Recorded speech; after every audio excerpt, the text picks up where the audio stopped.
Y este lunes se cumplen 27 días desde que Rusia invadió Ucrania. Y para hablar del curso de la guerra me acompaña ahora Ron Aledo, analista internacional y exoficial de las Fuerzas Armadas de Estados Unidos. Muy buenas noches, gracias por estar aquí en Conclusiones. Hola, muy buenas noches. Los rusos tienen ahora como objetivo abiertos 4 frentes: Kiev, Kharkiv, la región de Donbass y Crimea. Se dice que la ofensiva rusa está en un punto muerto. ¿Qué no está funcionando para los efectivos militares rusos? Bueno, yo diría que Rusia está teniendo dos guerras simultáneas, una a nivel operacional, táctica, y una a nivel estratégico. Lo que está haciendo Rusia es tratar de rodear las diferentes ciudades claves, Kharkiv, como mencionó, Kiev y Mariupol. Esas son las tres ciudades más claves que está tratando de rodear Rusia, y ya han rodeado completamente a Mariupol. Y lo que están tratando de hacer es una guerra poco a poco de sitiar esas ciudades y lograr que se rindan esas ciudades con artillería, con penetración en guerra urbana. La otra guerra que está haciendo Rusia es una guerra a nivel estratégico mucho más grande, de bombardeos en la área oeste de Ucrania, donde no hay tropas rusas, y está haciéndolo especialmente a los aeropuertos, a los centros de municiones y a los centros de abastecimiento de Ucrania del oeste, donde no están presentes tropas rusas en el terreno.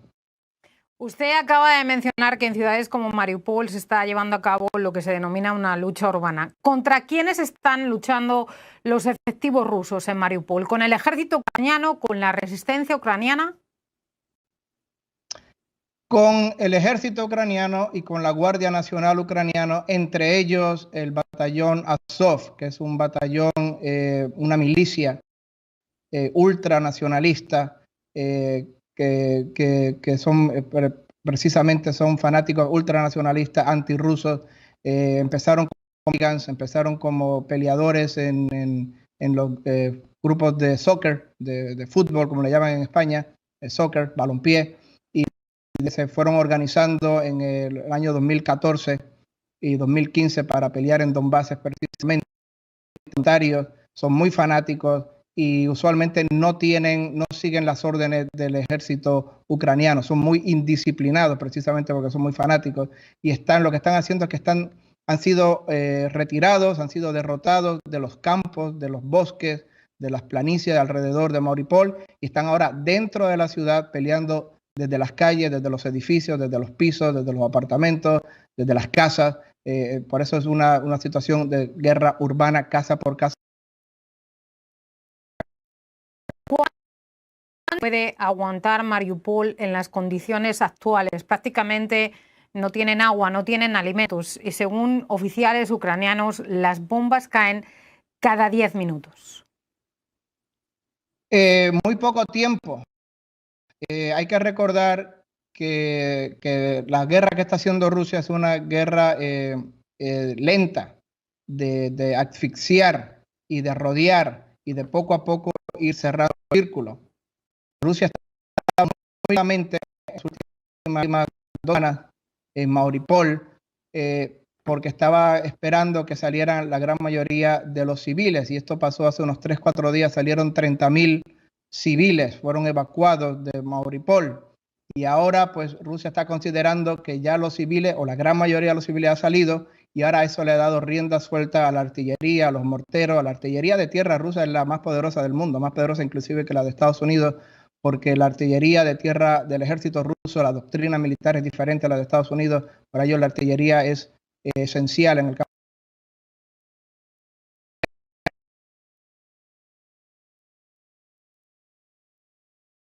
De unos 3, 4, 5 días antes de que sean exterminados o que se rindan los defensores militares y de Mariupol.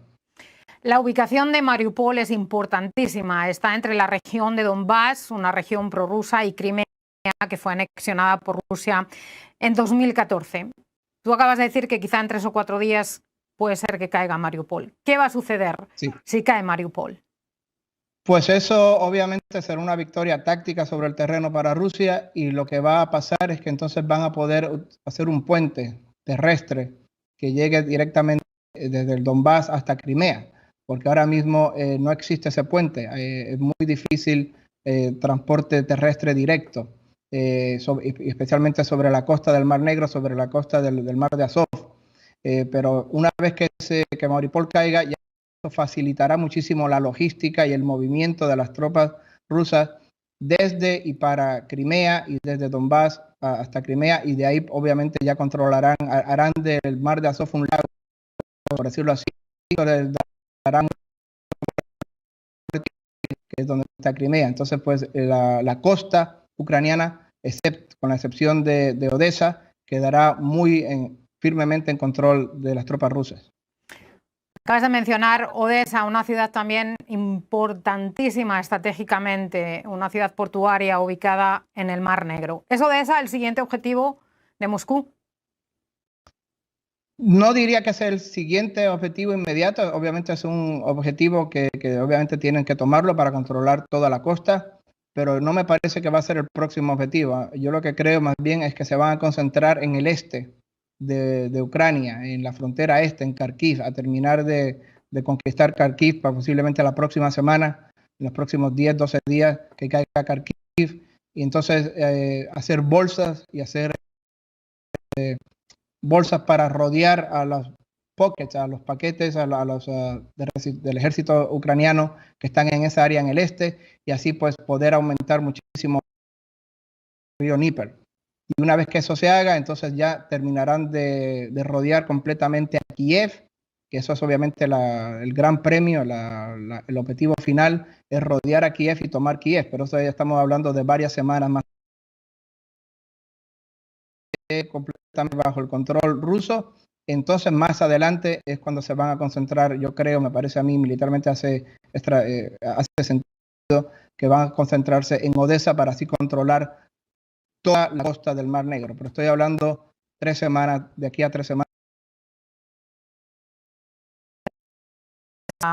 De comercio, para el comercio europeo, pasan por esa zona portuaria, por esa ciudad portuaria. Ron, vamos a hacer una breve pausa en conclusiones. Cuando regresemos hablaremos de la nueva arma que ha utilizado Rusia en esta guerra durante el fin de semana. Ya regresamos.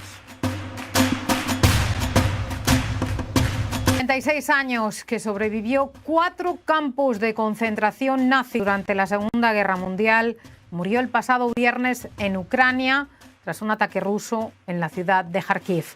Se llamaba Boris Romanchenko. Su nieta confirmó a CNN que la casa de Romanchenko fue destruida por las fuerzas rusas. En 2012, Romanchenko asistió a un acto de conmemoración de la liberación de Buchenwald, uno de los campos que sobrevivió, y leyó un juramento dedicado a crear un nuevo mundo donde reinara la paz y la libertad. La muerte de Romanchenko fue confirmada por el Instituto del Campo de Concentración Memorial de Buchenwald.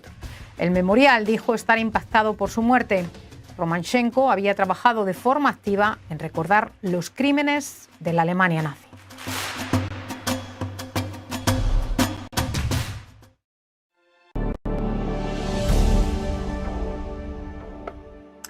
Y seguimos hablando del curso de la guerra en Ucrania con nuestro invitado de esta noche, Ron Aledo, analista internacional y exoficial de las Fuerzas Armadas de Estados Unidos. Gracias de nuevo por estar aquí con nosotros en Conclusiones. Antes de ir a la pausa hablábamos de que el ejército ruso este fin de semana, en la noche del sábado y del domingo, había lanzado misiles de crucero, también misiles hipersónicos. Es la primera vez que se utiliza este tipo de misiles desde que comenzó la guerra el pasado 24 de febrero. Es la primera vez que se utiliza en una guerra. Explíquenos, por favor, ahora qué es un misil hipersónico y cómo funciona. Sí, es un misil muy parecido a los misiles convencionales que usualmente se utilizan. La diferencia clave es que la velocidad es muy superior. Puede ir posiblemente 5 veces la velocidad del sonido, experimentalmente hablando, y posiblemente hasta más. pero es muy, muy superior la velocidad y pueden cargar cargas convencionales de explosivos, como esta que se fue utilizada para destruir este centro de municiones. Pueden, y esto es lo importante, cabezas nucleares, o sea que también pueden ser un arma nuclear.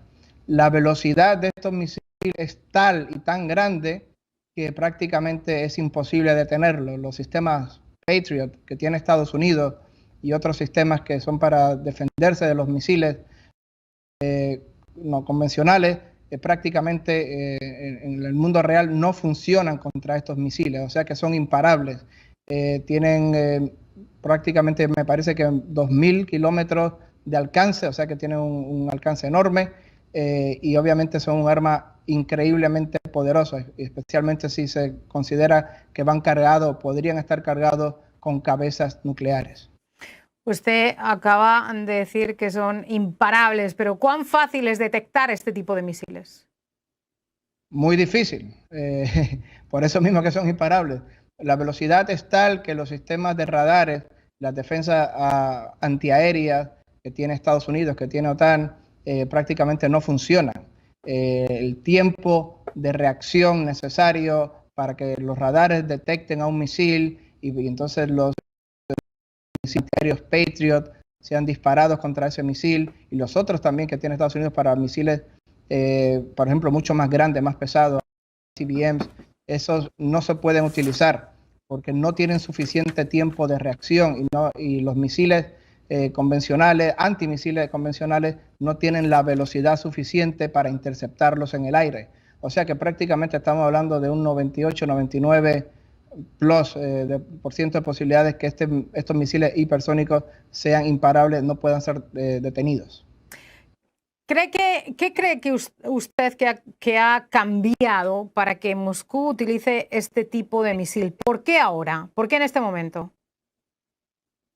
Bueno, no es que haya cambiado nada. Me parece a mí que Rusia simplemente, una razón práctica y una razón muy práctica y ordinaria es simplemente probar las armas nuevas que estos misiles es muy nueva, no tiene ni unos 4 años aproximadamente, 2018, 2019 cuando se empezaron a integrar.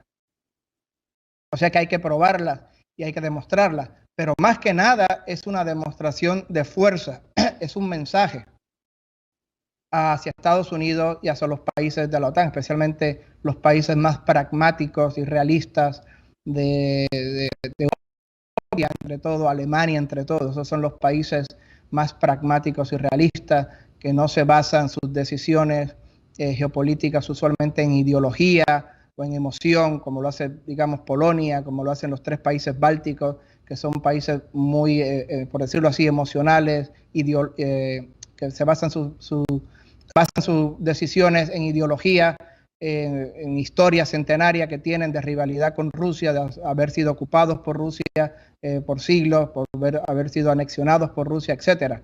Hay países mucho más realistas y pragmáticos como Alemania y como Francia, y está obviamente el mensaje también para Estados Unidos, es miren lo que tenemos. Era una manera de demostrar el poder y también la intimidación y de demostración a los países de la OTAN. Es una manera de decir, miren lo que tenemos, es un arma que ustedes no pueden parar. Esta vez fue contra Ucrania, esta vez fue con una carga de explosivos convencionales, pero saben que si llega el momento, Dios no lo quiera, si llega el momento los podemos usar contra ustedes con cargas nucleares. Me parece más bien que era un show of force, una demostración, un bravado de demostración a los países de Europa y de Estados Unidos. Las fuerzas ucranianas, Ron, aseguran que hay otro general ruso que ha muerto en combate cerca de Mariupol, algo que no ha confirmado ni el Ministerio de Defensa ruso ni la televisión estatal rusa. CNN tampoco ha podido verificar de manera independiente lo que afirma Ucrania. De confirmarse esta muerte, serían ya 5 los generales muertos en combate. Un número inusual de muertes de oficiales de alto rango en una guerra donde Rusia tiene mayor poderío militar. ¿Cuán común es este hecho? Pues si lo comparamos con Estados Unidos, obviamente es muy fuera de lo común. En Estados Unidos tiene una doctrina diferente a la doctrina militar rusa. obviamente donde yo serví, por ejemplo, la primera división de caballería, el tercer Armor Corps, obviamente los generales usualmente no están en el frente como tal, están en el rear, lo que nosotros llamamos, ya sea el Commanding General, ya sea el Maneuver, el Support General, siempre están en el rear.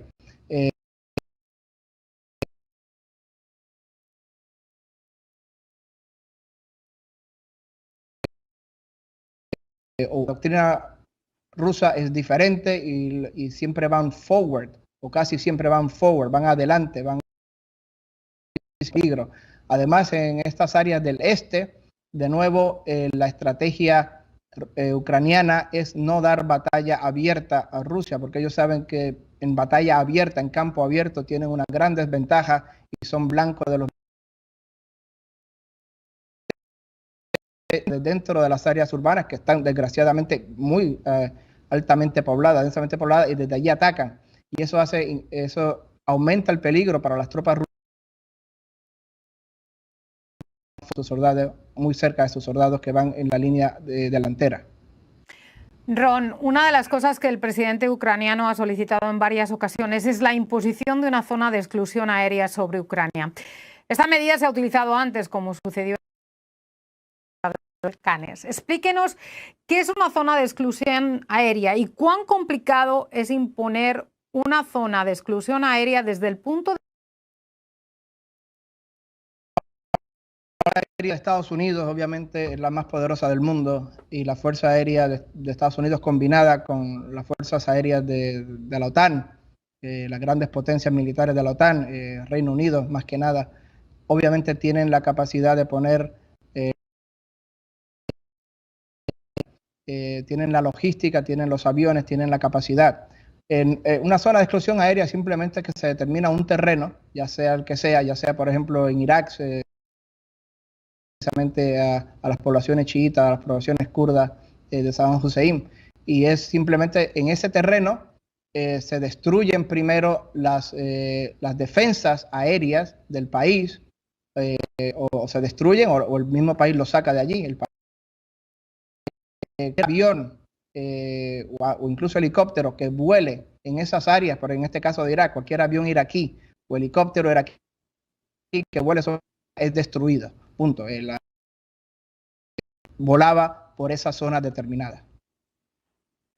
Bueno, pues muchas gracias por estar aquí con nosotros, por ayudarnos a entender cómo va el curso de la guerra en Ucrania. Ron Aledo, analista internacional y exoficial de las Fuerzas Armadas.